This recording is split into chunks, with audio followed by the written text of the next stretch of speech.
E um assunto que é muito importante também, quando falamos aí, e o senhor tocou nesse assunto logo numa das primeiras perguntas que eu fiz, mas eu queria voltar a ele porque está ligado ao Refis Federal, que é esperado também, assim como o estadual, por muitos empresários. Afinal de contas, na conta fiscal da empresa, o que mais pesa são os tributos federais, né?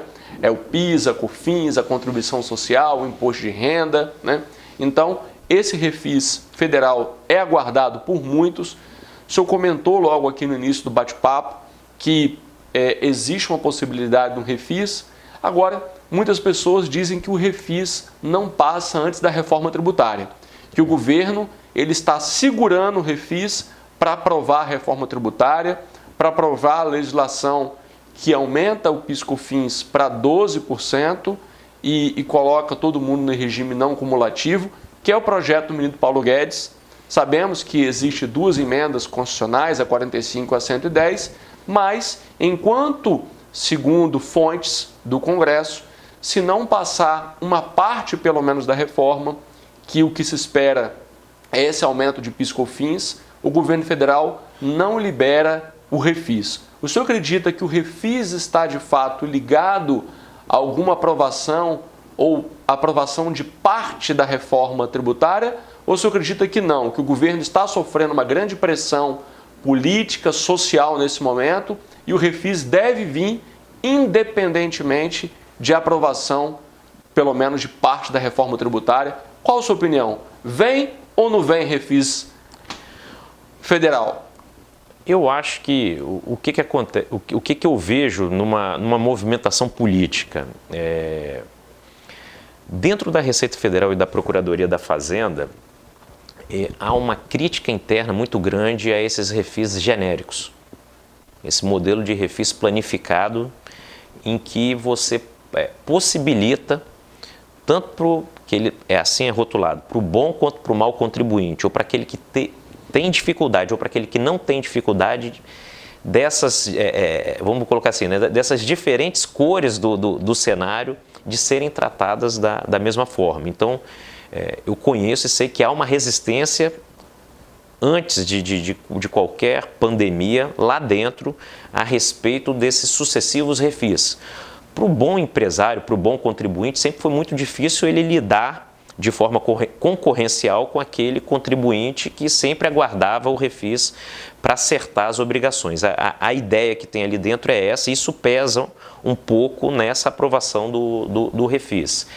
Essa questão do refis, apesar de tudo, eu vejo como necessária, porque o momento é um momento de crise.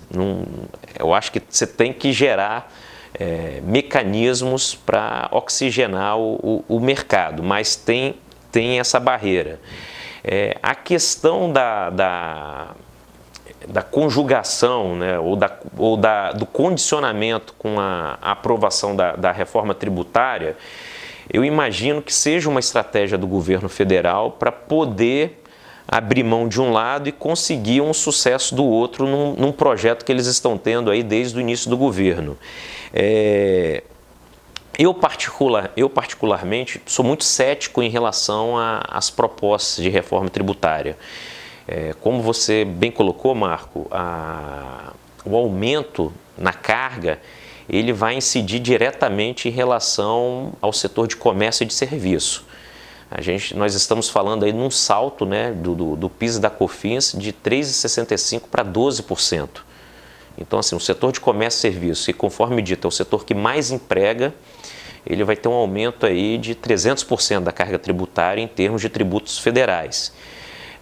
Isso acaba jogando, de fato, esses setores numa dificuldade econômica muito grande. A gente sabe, por exemplo, o setor de serviços não tem como aproveitar crédito.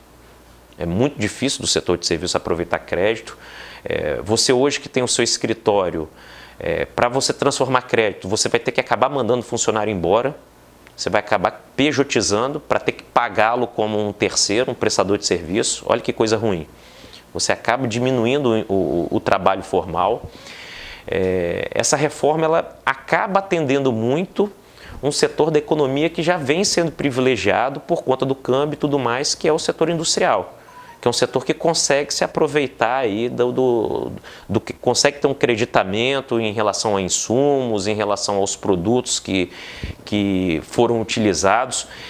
Eu acho importante, e isso aqui a gente tem que ter um trabalho político, né, de casa, né, desde aqui da base, né, do município, do próprio estado, uma conscientização, porque quando se fala em reforma, todo mundo pensa que, olha, vai vir uma coisa boa, mas para o Estado do Espírito Santo, do jeito que é colocada, essa reforma ela é muito ruim. Ela acaba com Investe, acaba com Compete, acaba com Fundap, acaba com tudo. Ela acaba com todos os benefícios fiscais.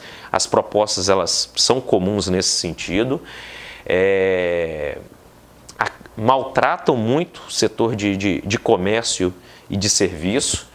Então, assim, a gente tem que ter uma certa organização, inclusive em relação às nossas lideranças políticas. Isso aí tem que ter uma organização do pequeno empresário, do comerciante, dos prestadores de serviço, para poder ter um debate crítico, né? E para alertar, olha, apesar de todo mundo querer reforma, não significa que a reforma vai ser uma reforma boa. Então, você imagina hoje, vamos pegar um setor de comércio que está pelo lucro presumido e que ele agora vai ter que tentar aproveitar o crédito. Esse setor, uma pequena empresa, ela vai ter que passar a apurar os seus tributos pelo lucro real. Então a empresa começa a ter que investir num departamento que nunca teve, que é um departamento contábil muito mais especializado, tem que gerar uma burocracia lá dentro. Quer dizer, você, além de tudo, você gera custo interno, né? Aquela empresa, né? O comerciante ali que sempre trabalhou com lucro presumido e sempre arcou com os 3,65 do PIS e da COFINS.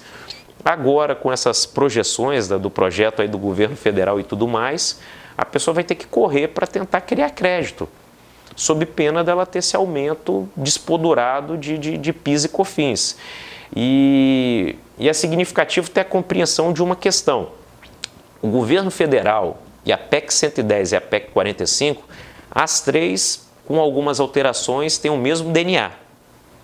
Então, todas as três, elas beneficiam extremamente o setor industrial e prejudicam sobremaneira o setor de comércio e serviço. Nas três propostas, a carga tributária geral ela é mantida.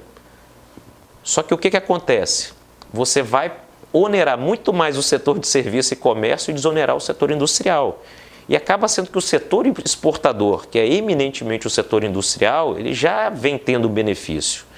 Então, assim, é interessante saber disso, é interessante saber que a espinha dorsal dessas três propostas, que é a PEC 45, a PEC 110 e o projeto CBS, vem do estado de São Paulo. Isso são estudos que são realizados pelo Centro de Cidadania Fiscal, e o Centro de Cidadania Fiscal ele tem parceria com instituições de ensino, mas é um centro que ele é eminentemente patrocinado por grandes indústrias e pelo setor financeiro. Olha que interessante, o comércio e o setor de serviços vai ter o aumento da carga tributária em 300%, de 3,65% vai para 12%. Já o setor financeiro vai ter uma carga tributária que é menos do que a metade para comércio e serviço. Vai ser 5,8%. Então, assim, é algo, né, que eu acho que gera uma reflexão e aí gera essa necessidade de criação de cultura, de organização, por exemplo, aqui do Espírito Santo, do município de Vila Velha, de que se criem lideranças, de que se tenha um trabalho político com os nossos deputados federais e com os nossos senadores, que o momento é agora. O momento de se organizar é agora. Por quê? Tudo que está sendo programado e que está sendo feito, olha só, nós temos três propostas que, na verdade, têm a mesma espinha dorsal. Tudo que está sendo programado, está sendo feito, está pegando a conta da carga tributária e colocando nesses setores que já são os setores que mais estão sofrendo, que é o pequeno empresário, é o pequeno comerciante, é o médio comerciante e o setor de serviços. Então, assim, tem que ter uma reflexão para que a gente consiga ter um avanço e não gere um sistema que vai maltratar quem mais emprega. E o que chama atenção, né, doutor Gustavo, é que muitos empresários do setor de serviço e comércio têm apoiado a reforma. não estão atentos a isso.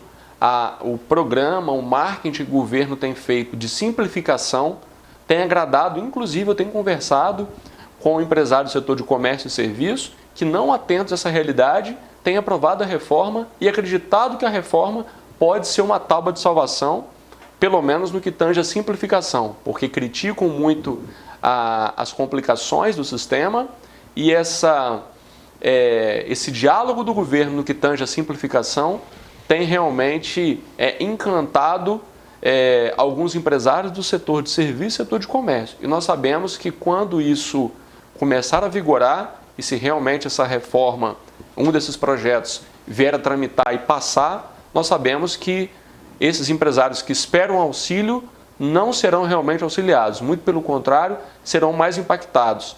E uma outra coisa que é importante também, o doutor já colocou, mas colocar de forma cada vez mais clara, é que essa reforma está jogando da indústria para o comércio e serviço, onde nós temos ali questões muito mais essenciais do que um produto, né? Porque, veja, quando conversamos sobre essencialidade, o que é mais essencial?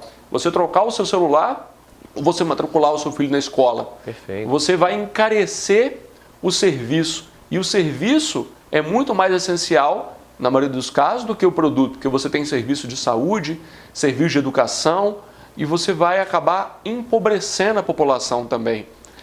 Se fizermos uma análise histórica, os últimos 30 anos, a carga tributária do Brasil passou de 30 anos para hoje, de 24% do PIB, hoje para 34%, 35% do PIB. Toda tentativa de reforma tributária, ela teve um único objetivo ou resultado, o aumento da carga tributária. O que nós esperamos dessa vez, né, é que não ocorra novamente isso, né? Aumento de carga tributária, prejudicando setores importantes da economia e deixando de ser a tábua de salvação. Eu tenho conversado com muitos empresários que acreditam que a reforma tributária pode auxiliar, mas para esses segmentos, então, de serviço e comércio, pode ser que eles tenham um aumento ainda maior da sua carga tributária, o que vai dificultar ainda mais esse momento. E o Estado do Espírito Santo nem se fala, né? Perdendo seus benefícios, perdendo os incentivos, pode realmente agravar ainda essa situação. Muito delicado o cenário, delicadíssimo o cenário. Muito delicado, e eu acho assim que é o momento de reflexão, de compreensão, porque isso acaba afetando, não negativamente só o Estado do Espírito Santo, mas é o Brasil como um todo. E há outras propostas, né? Você tem uma proposta que me agrada muito mais, que é o Simplifica Já. O Simplifica Já é uma proposta aí que acaba envolvendo os municípios, você uniformiza a questão de ISS 5.540 legislações, você acaba unificando as legislações também estaduais, mas você mantém o que tem de bom hoje, mantém o simples, mantém a carga tributária, sem você estar fazendo essa transferência de uma parte para o setor de comércio e para o setor de serviços, e vai muito de encontro a essa necessidade do empresariado de ter um trato, né, com o direito tributário mais simplificado. Porque, de fato, o Brasil hoje, nós já passamos por um cenário muito pior, mas o Brasil hoje, o empresário brasileiro, ele gasta por ano 1.500 horas tratando de obrigação tributária, preenchimento, setor contábil, tendo que alimentar plataformas. Então, é um gasto para o empresário que quer cuidar do negócio dele, que realmente é algo muito deletério. Então, assim, existe o que ser melhorado, existem propostas e questões que podem ser colocadas no sentido construtivo, mas o empresariado ele tem que saber que reforma é essa. Ele tem que compreender, porque as três reformas, as três propostas que estão na vitrine, que é o projeto do governo federal, a PEC 45 e a PEC 110, elas, de certa forma, têm a mesma espinha dorsal e tem esse impacto negativo aí para o setor de comércio e serviço e para a sociedade em geral. Esse assunto, para nós que somos da área, né, é um assunto gostoso e nos empolga, né? Sim.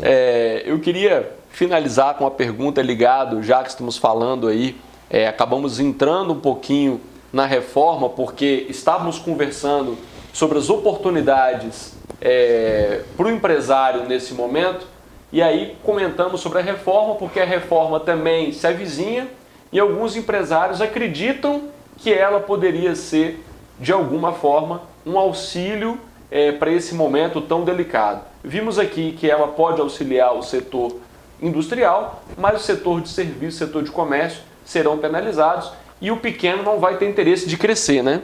Porque a empresa do simples não vai querer passar presumido, que não vai ser presumido mais, porque vai pagar 12% no regime não cumulativo. Nós teremos um Brasil de pequenos empresários, hoje já é essa a realidade, mas não vai estimular o crescimento, a reforma, como está posta. Então acabamos entrando um pouquinho da reforma, mas eu queria finalizar fazendo uma pergunta ligada ao STF, né? O STF que tem aí, por meio de algumas decisões desses últimos 2 anos, de certa forma, realizado uma reforma, ou pelo menos sinalizado alguns contornos jurídicos daquilo que o Congresso pode olhar e, quem sabe, se espelhar aí para alguns projetos. O fato é que muitas pautas, muitos temas, muitos casos foram julgados ligados à área fiscal, em sua grande maioria não foram benéficas ao contribuinte,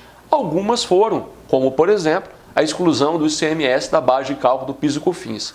Mas, doutor Gustavo, existem algumas decisões do STF que nesse momento pode salvaguardar, pode auxiliar o empresário e ele pode aproveitar dessas decisões do STF para gerar um fluxo de caixa, para auxiliar nesse momento tão difícil que muitos empresários estão passando. Existe alguma possibilidade nesse sentido ou não? Marco Túlio, a reflexão ela é muito interessante, porque de fato e de forma silenciosa o STF fez uma verdadeira reforma tributária. O volume de julgamentos no ano que passou, quer dizer, em plena pandemia, em 2020, ele é comparável em temas relevantíssimos. A produção do STF em direito tributário em 2020 é comparável em temas tributários a 10 anos de julgamento. Então, de fato, o STF pegou as principais causas e limpou a pauta. Dentro desse universo todo, 90% dos julgados acabaram sendo pró-União. Então, quer dizer, foram favoráveis ao fisco. Isso lembra muito aquela recomendação que a mãe faz para a filha, para o filho, de não ir fazer compras com fome. Então, você definir direito tributário na extensão que foi definida em pleno período de pandemia não poderia dar em outra coisa. Então, eu acho que essa reflexão é importante até para a sociedade, né, refletir nessa questão das demais reformas, né, reforma legislativa e tudo mais, se o momento é adequado, porque os gastos estão num período, gastos elevados. Mas, assim, focando o lado positivo desses julgamentos, sobrou alguma coisa para o contribuinte e o contribuinte, mais do que nunca, ele tem que ficar atento e buscar os seus direitos. Então, eu acho que o momento aí é o momento de tentar sobreviver e, conforme você muito bem colocou, teve essa questão da exclusão do ICMS da base de cálculo do PIS e da COFINS. O contribuinte tem que ficar muito atento porque o STF está para amoldar os efeitos desse julgamento, então isso pode acabar prejudicando aqueles que ainda não ajuizaram a ação em conseguir a restituição, é uma restituição bem significativa de crédito tributário. Fora essa questão, o Supremo recentemente ele decidiu, isso aí para a advocacia é muito interessante, que não incide imposto de renda nos juros das reclamações trabalhistas, ações judiciais. Então, o advogado bem sabe que acaba no final da ação e pelo tempo de duração do processo a questão dos juros, ela acaba superando até o valor do principal. Então, assim, hoje você tem uma decisão do Supremo que te possibilita uma restituição de valores que foram pagos lá atrás, significativas em relação a ações judiciais que tenham tramitado. Então, isso é algo assim importante de ser analisado, principalmente nas grandes causas. Você tem a questão da não incidência, que o Supremo também declarou, a não incidência da contribuição previdenciária sobre o salário maternidade e sobre aqueles 15 primeiros dias do auxílio-doença. O Supremo entendeu que o posicionamento do STJ deveria ser mantido. Então, quer dizer, isso é um tributo para o empresário, para aquele que tem uma folha salarial extensa. A contribuição previdenciária, a gente sabe que é um tributo que pesa muito, então isso ao longo do tempo tem também um significado econômico relevante. Em âmbito estadual, foi julgado que não incide ICMS pelas transferências de mercadoria entre estabelecimentos do mesmo contribuinte em unidades distintas da federação. Então, assim, são temas, né?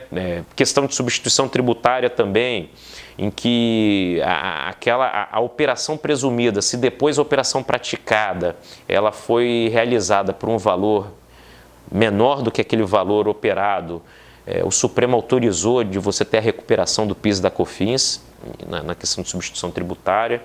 Então, assim, são temas que o empresariado, o contribuinte, ele deve estar atento, porque isso, quando você faz essa projeção de recuperação, acaba tendo um impacto positivo, e qualquer ajuda no caixa da empresa, ela acaba sendo essencial nesse período que nós estamos vivendo.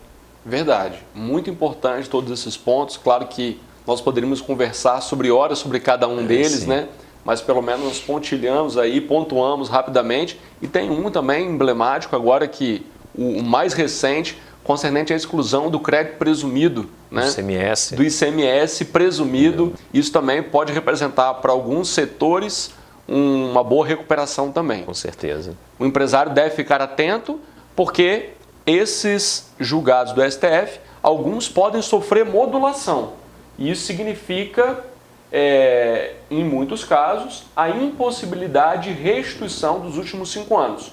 O empresário, então, vai aproveitar da economia gerada para frente, mas não vai recuperar dos últimos 5 anos. É isso mesmo, doutor? É isso Perfeito. Que significa essa modulação que pode ocorrer nos julgados do Supremo? Perfeito. Então, de fato, o momento é ficar atento, se mexer e agir, porque a perda econômica ela é bem significativa, de você abrir mão por conta de uma inércia ou desconhecimento pessoal, abrir mão de ter uma restituição dos 5 anos que se passaram, com toda a correção, juros, que você acaba tendo direito também na devolução desses valores. Enfim, muito obrigado, doutor Gustavo. Obrigado a você que acompanha o Café com Direito.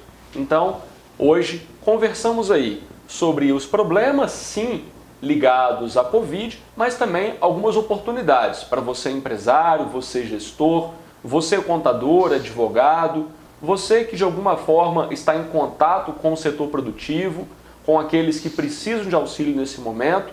Nós estamos passando, a sociedade está passando por um momento muito difícil da crise sanitária, mas em meio a todos esses problemas, existem algumas oportunidades que podem ser aproveitados para minimizar os impactos gerados pela pandemia. Espero que com Café com Direito você possa ter conseguido colher algumas informações para conversar com as pessoas de sua confiança, com o seu contador, com o seu advogado, e quem sabe estar também minimizando um pouco esse impacto. Queria mais uma vez agradecer ao doutor Gustavo pela gentileza, por estar aqui nos homenageando com seu conhecimento, com esse bate-papo tão gostoso. Muito obrigado, doutor Gustavo. Seja sempre muito bem-vindo. Eu que agradeço, agradecer a equipe aqui, a equipe Nota 1000 da produção, te agradecer também, me sentir acolhido, e o bate-papo foi muito bom. E o café da manhã está sensacional. É isso aí. Vem outras vezes. Obrigado. E eu convido também você. Vem tomar café comigo.